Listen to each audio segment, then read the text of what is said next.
Welcome to my channel expert forces academy. उम्मीद करती हूँ कि आप लोग बिल्कुल ठीक होंगे। तो व्यूअर्स, इस वीडियो में हम लोग डिस्कस करेंगे पाकिस्तान एयरफोर्स एयरमैन के टेस्ट में आने वाले एक्सपीरियंस क्वेश्चन, जो डिफरेंट कैंडिडेट्स जो है वो डिफरेंट सेंटर से हमारे साथ शेयर करते हैं। तो एक्सपीरियंस शेयर करने से पहले अगर आप मेरे चैनल पे न्यू है तो काइंडली चैनल को सब्सक्राइब कर लें और बेल आइकन प्रेस कर लें, ताकि न्यू आने वाली वीडियोस का नोटिफिकेशन आपको मिलता रहे। तो ये जो एक्सपीरियंस है ये रावलपिंडी सेंटर का है। और एज यूजुअल जैसा कि आप जानते हैं कि सबसे पहले हमारे पास क्या होता है, इंटेलिजेंस पोर्शन होता है। और इंटेलिजेंस में आपके पास क्या होता है, वर्बल। तो इंटेलिजेंस में हमारे पास जो क्वेश्चन नंबर 1 है वो है ऑड वन आउट। फाइंड करना है आपने कि चारों ऑप्शन में से मुख्तलिफ कौन सा है। ठीक है, पैरट, ईगल, स्पैरो या कीवी। तो इसका राइट आंसर है ईगल, क्योंकि ईगल जो है वो मीट खाता है जबकि दूसरे बर्ड्स जो है वो मीट नहीं खाते, इसलिए ईगल जो है वो इनमें से डिफरेंट है। Question number 2 is pen, pencil, ink और इरेजर। इन चारों ऑप्शन में से आपने ऑड वन आउट यानी कि डिफरेंट वन को जो है वो फाइंड करना है। तो डिफरेंट वन जो है वो इसमें है इरेजर, क्योंकि बाकी सब जो है वो लिखने में काम आते हैं, जबकि इरेजर जो है वो चीजों को इरेज करता है। थर्ड है आपके पास माइल, फुट, यार्ड और मीटर। इन चारों में से डिफरेंट क्या है? वैसे तो ये चारों ही जो है वो आपके पास लेंथ के यूनिट्स है, लेकिन मीटर इनमें से मुख्तलिफ है, क्योंकि मीटर जो है वो एसआई बेस यूनिट्स है, जबकि बाकी जो है वो बेस यूनिट्स नहीं है, इसलिए मीटर जो है वो इसका राइट आंसर है। फिर है हमारे पास if Ali done 30 Newton works in 24 second, then how much work he will be done in 12 hours. अगर अली जो है वो 30 न्यूटन वर्क्स जो है वो 24 सेकंड में कर लेता है, तो बताइए वो 12 घंटों में कितना काम करेंगे। तो सबसे पहले तो आपने 1 सेकंड का निकालना है। ठीक है, 30 को आप 24 से डिवाइड करेंगे तो आपके पास 1 सेकंड का आ जाएगा, जो कि है 1.25 न्यूटन काम। अब आपने 12 आवर्स को सेकंड्स में कन्वर्ट कर लेना है। ठीक है, 12 घंटों को पहले मिनट्स में कन्वर्ट करेंगे, फिर मिनट से वो सेकंड में जाएंगे। तो 12 आवर्स में हमारे पास होते हैं 43,200 सेकंड। अब आपने उन सेकंड्स को 1.25 न्यूटन से मल्टीप्लाई करवा देना है, तो हमारे पास आंसर आ रहा है 54,000 न्यूटन। यानी कि अली अगर 12 घंटे काम करता है तो 54,000 न्यूटन वो वर्क डन कर लेगा। नेक्स्ट है if that lady daughter is my son aunt, then what is the relation of that lady with me. ठीक है, आपके सामने एक औरत खड़ी है। ठीक है, उस औरत की जो बेटी है वो मेरे बेटे की आंटी है। तो बताएं उस लेडी का और मेरा रिलेशनशिप क्या हुआ। तो इसका आंसर है मदर। ठीक है, कि मेरे सामने जो लेडी खड़ी है उनकी जो बेटी है वो मेरे बेटे की आंटी है। तो बताइए मेरा और उस लेडी का रिलेशनशिप क्या होगा। ठीक है, कि जो लेडी की डॉटर है यानी कि मैं क्या होऊंगा, लेडी का डॉटर भी हो सकती हूँ, लेडी की सन भी हो सकती हूँ। तो इसलिए यहाँ पर आपका और जो सामने औरत खड़ी है उसका रिलेशन जो है वो मदर का है। इसके बाद है if hospital is to nurse then school is to. Hospital में नर्स होते हैं तो स्कूल में क्या होते हैं, टीचर। तो टीचर इसका राइट आंसर है। नेक्स्ट हमारे पास जो है वो आपके पास नंबर सीरीज का क्वेश्चन है। सीरीज है 3/5, 5/7, 7/9। अब आपने बताना है कि नेक्स्ट नंबर क्या होगा। तो सब में आपने देखा कि नॉमिनेटर यानी कि ऊपर वाले नंबर में भी 2 प्लस किया है और डिनोमिनेटर नीचे वालों में भी 2 प्लस किया है। तो नेक्स्ट आपके पास 7 में 2 प्लस करेंगे तो क्या आएगा 9, और डिनोमिनेटर है 9, 9 में 2 प्लस करेंगे तो क्या आएगा 11। तो इससे अगला जो नंबर है वो क्या है, 9/11। Next is 70% of 70। 70 का 70% क्या है, तो ये है 49। ये अगेन रिपीट हुआ है, प्रीवियस एक्सपीरियंस में भी मैंने शेयर किया था। इसके बाद है 1/5 ऑफ, 1/10 ऑफ, 1/4 ऑफ 250।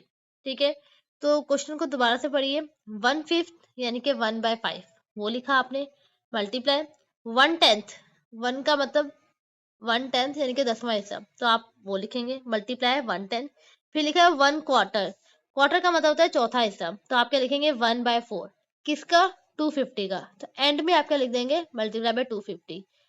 अब ऐसी वाले कैलकुलेटर तो अलाउ होता नहीं है, तो आपकी मेंटालिटी इतनी फास्ट होनी चाहिए कि आप उस वक्त जो है वो कैलकुलेशन कर लें। अब अकॉर्डिंग टू द क्वेश्चन इन सब की जब आप कैलकुलेशन करेंगे तो इसका जो आंसर आ रहा है वो आ रहा है 1.25। Next is lame is coded as 3425, cook as 4006 and test as 7598। The 2098 will be। ठीक है, आपने इसका आसान तरीका ये है कि आप लेम लिखिए, नीचे उसका कोड लिखिए, फिर आप कुक लिखिए, नीचे उसका कोड लिखिए, टेस्ट लिखिए, फिर उसका कोड लिखिए। अब इन्होंने कहा है कि 2 है, अब 2 में आपके पास क्या आ रहा है, एम आ रहा है। ठीक है, तो आप लिखेंगे एम। फिर 0 में हमारे पास क्या आ रहा है, ओ। फिर 9 में आपके पास क्या आ रहा है, एस। फिर 8 में आपके पास क्या आ रहा है, टी। तो ये जो गिवन वर्ड बन रहा है ना, ये आपके पास बन रहा है मोस्ट। सेम इसी तरीके के कुछ और क्वेश्चन भी थे डिफरेंट डेटा के साथ, लेकिन थे जो है वो इसी सीक्वेंस से। उसके बाद एक और क्वेश्चन है अपोजिट जेंडर ऑफ मेयर। ठीक है, मेयर कहते हैं हॉर्स की जो फीमेल होती है। अब फीमेल दी है तो आपने उसका अपोजिट बताना है, यानी कि मेयर। तो मेयर का जो अपोजिट जेंडर है वो क्या है, हॉर्स। नेक्स्ट हमारे पास एक सीरीज गिवन है, अल्फाबेटिकल सीरीज। ठीक है, ए बी, अब डी सी लिखा हुआ है। ठीक है, आप इसको थोड़ा उल्टा पढ़ें। ठीक है, सी डी, फिर जी एच आई जे। अच्छा, ए बी सी डी के बाद इन्होंने ई एफ को स्किप किया है और लिखा जी एच आई जे। फिर के को स्किप किया, एल एम एन ओ को उल्टा करके लिख दिया। ठीक है, तो ओ पहले आ गया, एन बाद में। अब पहले उन्होंने ई एफ को स्किप किया, फिर के को किया। अब दो थे फिर एक थे, अब आपने कुछ भी स्किप नहीं करना। ठीक है, एन ओ के बाद क्या आता है, पी क्यू। तो ऊपर आएगा पी क्यू और नीचे आपने उल्टा करके लिखना है, आर एस होता है, आपने क्या लिखना है, एस आर। तो इस तरीके से इस सीरीज का आंसर क्या होगा, पी क्यू एस आर। उसके बाद है happy is to sad then beautiful is to. Happy का जो अपोजिट है वो सैड होता है, तो ब्यूटीफुल का अपोजिट क्या होगा, अगली।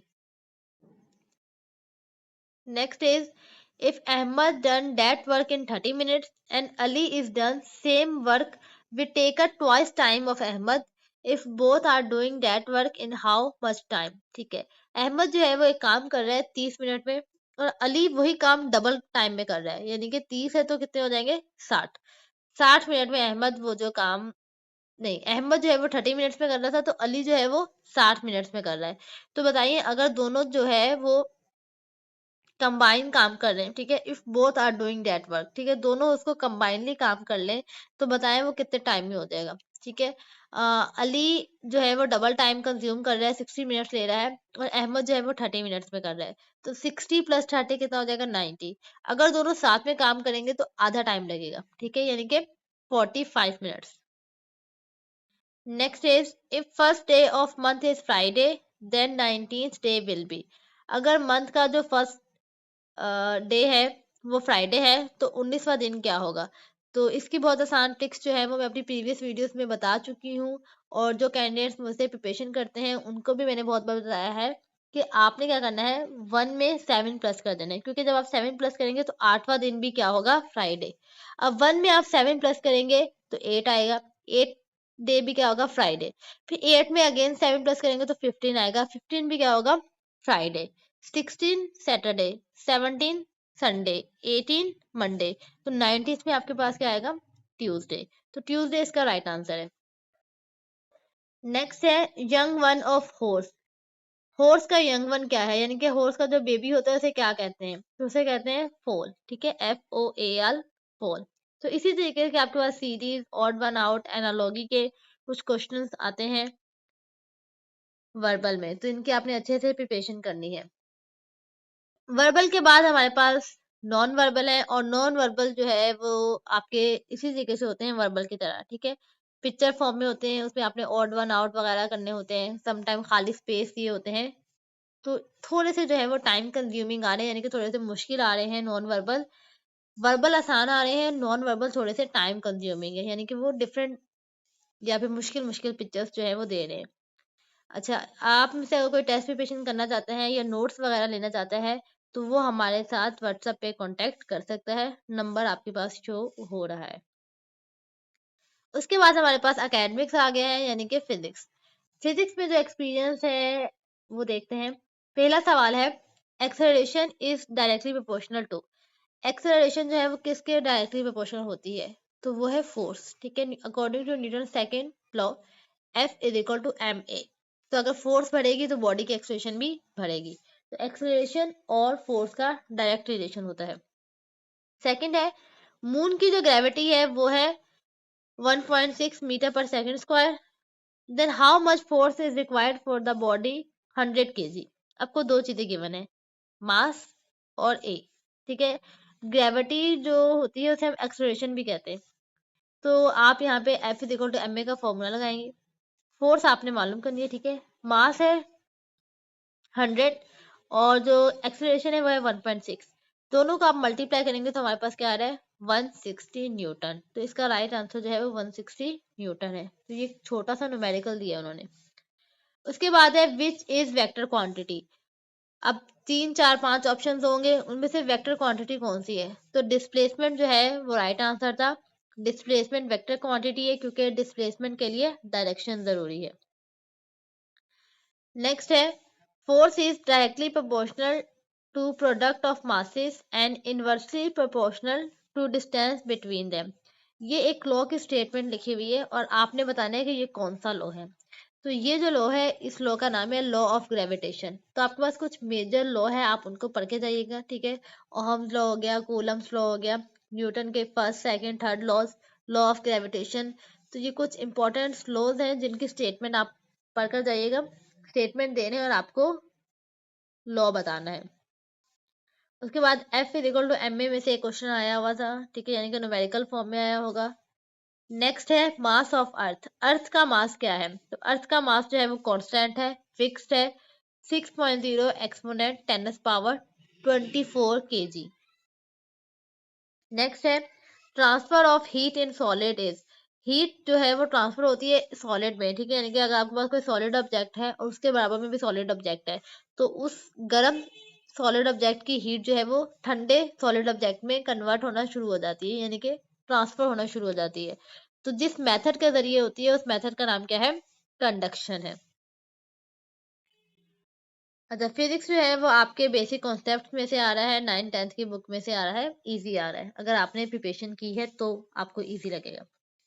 उसके बाद इंग्लिश। इंग्लिश में आपके पास जो है वो एज यूजुअल वॉइसेस आ रही हैं, नरेशंस आ रही हैं, प्रीपोजिशन, एडवर्ब, सब्जेक्ट आइडेंटिफिकेशन करनी है। जैसे कि मैंने आपको प्रीवियस जो वीडियो थी उसमें इंग्लिश का एक्सपीरियंस शेयर किया था। ठीक है, वॉइसेस वगैरह। तो इसमें आपकी जो ग्रामर है वो तकरीबन सारी आ रही है। उसके बाद है मैथमेटिक्स। अच्छा, मैथमेटिक्स में आपके पास पहला सवाल है, ये कॉस जो है वो ऊपर चला गया है। बेसिकली कॉस और टेन थीटा जो है ना वो साथ में लिखे हुए हैं।